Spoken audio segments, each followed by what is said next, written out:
요한이 기록한 기쁜 소식. 요한복음 15장. 참 포도나무.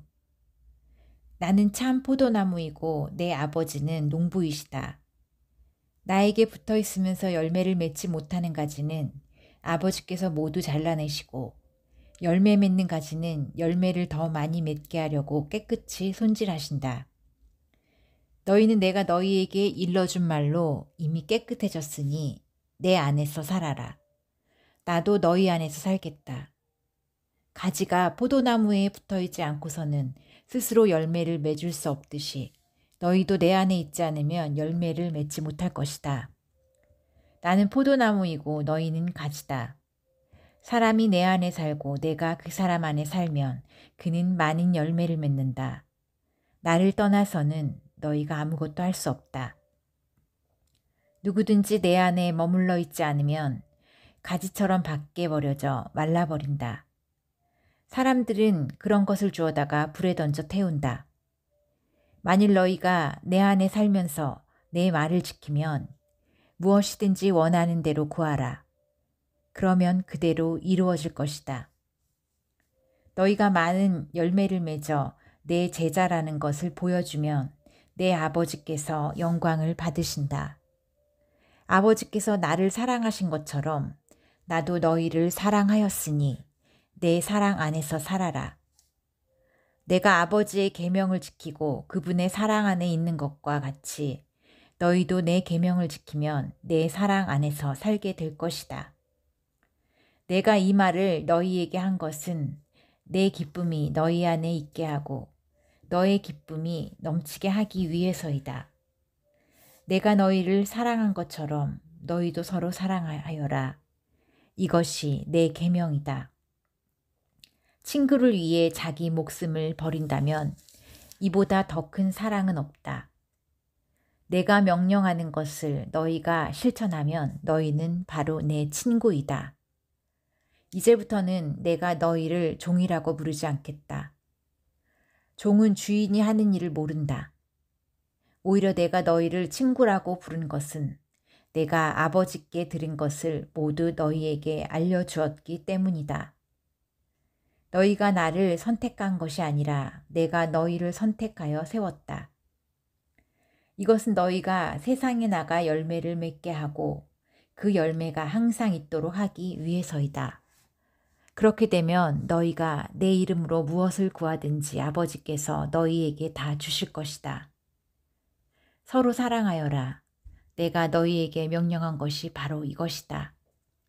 세상이 너희를 미워하거든 너희보다 먼저 나를 미워했다는 것을 알아라. 너희가 세상에 속하였다면 세상은 너희를 자기 것으로 사랑할 것이다. 그러나 너희는 세상에 속하지 않았고 오히려 내가 너희를 세상에서 뽑아내었기 때문에 세상이 너를 미워한다. 너희는 종이 주인보다 높지 못하다고 한 내 말을 기억하라. 사람들이 나를 핍박하였으니 너희도 핍박할 것이다. 만일 그들이 내 말을 지켰다면 너희 말도 지킬 것이다. 그들은 너희가 나에게 속해 있다는 이유로 너희를 그처럼 괴롭힐 것이다. 이것은 그들이 나를 보내신 분을 모르기 때문이다. 내가 그들에게 와서 말하지 않았더라면 그들에게는 죄가 없었을 것이나 이제는 그들이 자기의 죄에 대하여 변명할 수 없게 되었다. 나를 미워하는 사람은 내 아버지도 미워한다. 아무도 하지 못한 일을 내가 그들 가운데서 하지 않았더라면 그들에게 죄가 없었을 것이지만 이제 그들은 내가 한 일을 보고서도 나와 아버지를 미워한다. 그러나 그들이 이렇게 하는 것은 그들이 이유 없이 나를 미워하였다라고 기록된 성경 말씀을 이루기 위해서이다.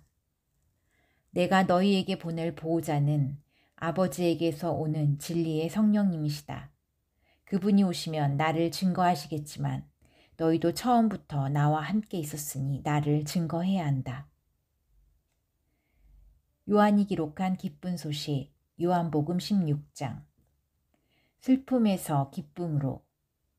너희가 믿음에서 넘어지지 않게 하려고 내가 이 말을 너희에게 하였다. 사람들이 너희를 회당에서 쫓아낼 것이다. 사실 너희를 죽이는 사람이 자기는 그렇게 하는 것이 하나님을 섬기는 일이라고 생각할 때가 올 것이다. 그들은 아버지와 나를 모르기 때문에 그런 짓을 할 것이다. 내가 이 말을 너희에게 미리 해두는 것은 그런 때가 오면 너희가 내 경고를 기억하도록 하기 위해서이다. 내가 처음부터 이 말을 너희에게 하지 않은 것은 너희가 나와 함께 있었기 때문이다. 이제 내가 나를 보내신 분에게로 가는데도 너희는 내게 어디로 가느냐고 묻지도 않고 오히려 내가 이런 말을 한다고 슬픔에 잠겨 있다. 그러나 사실은 내가 떠나가는 것이 너희에게 유익하다.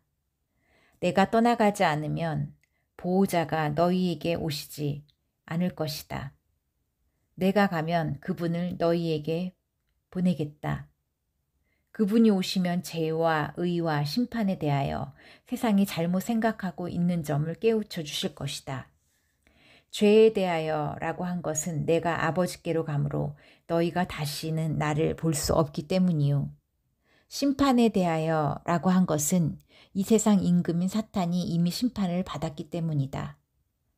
내가 아직도 너희에게 할 말이 많지만 지금은 너희가 알아듣지 못할 것이다.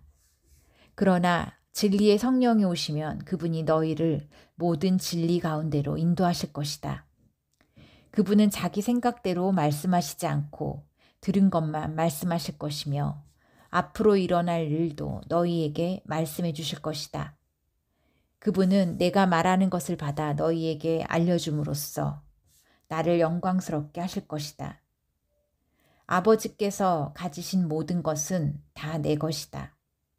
그래서 나는 그분이 내 말을 받아 너희에게 알려주실 것이라고 하였다. 조금 있으면 너희가 나를 보지 못할 것이며 그러다가 조금 있으면 나를 다시 보게 될 것이다.